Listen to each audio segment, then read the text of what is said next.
哎呦，酒醒了啊！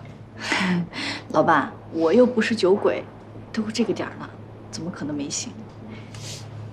说吧，什么事儿？你还记得我上次跟你说的那个摄影师朋友吗？他要做影展了，想让我们来做设计。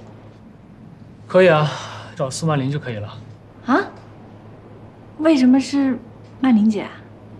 公司里小规模偏向艺术范畴的项目都是她来负责的，包括之前那个美术馆的项目，本来也是她的。怎么了？有什么问题啊？没有，主要是我跟那个摄影师姐姐吹了你半天，说你才华横溢、风流倜傥、玉树临风，绝对的行业顶尖水准。你要是去不了，我怕她会失望。你去找苏曼玲吧，她完全可以胜任的。好吧，那我出去了。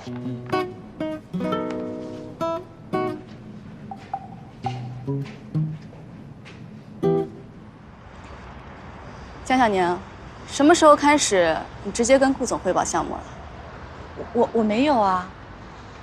今天这个影展的项目不是你跳过我直接汇报的吗？对不起，曼玲姐，是我想的不周到。以后做事多动动脑子，走吧。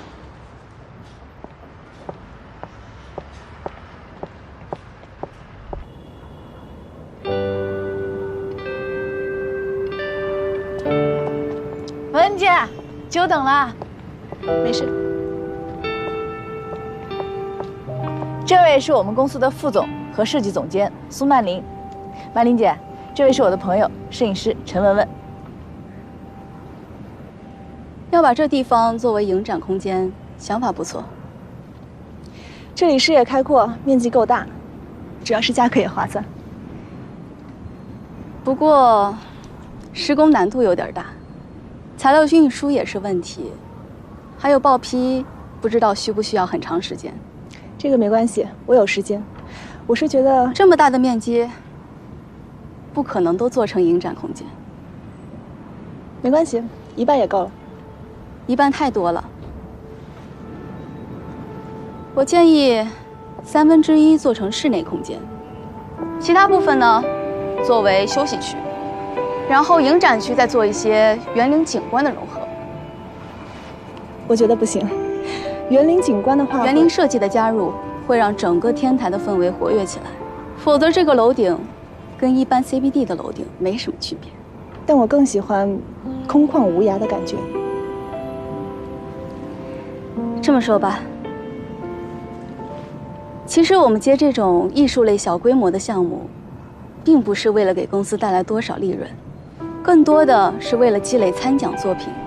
所以我也是建议您相信我们专业的艺术理念，我们一定会帮您做到吸引眼球。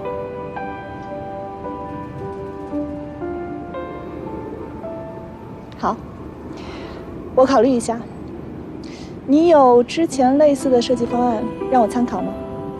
可以啊，欢迎明天来我们公司，我可以给您详细讲解一下。好，那我去看看。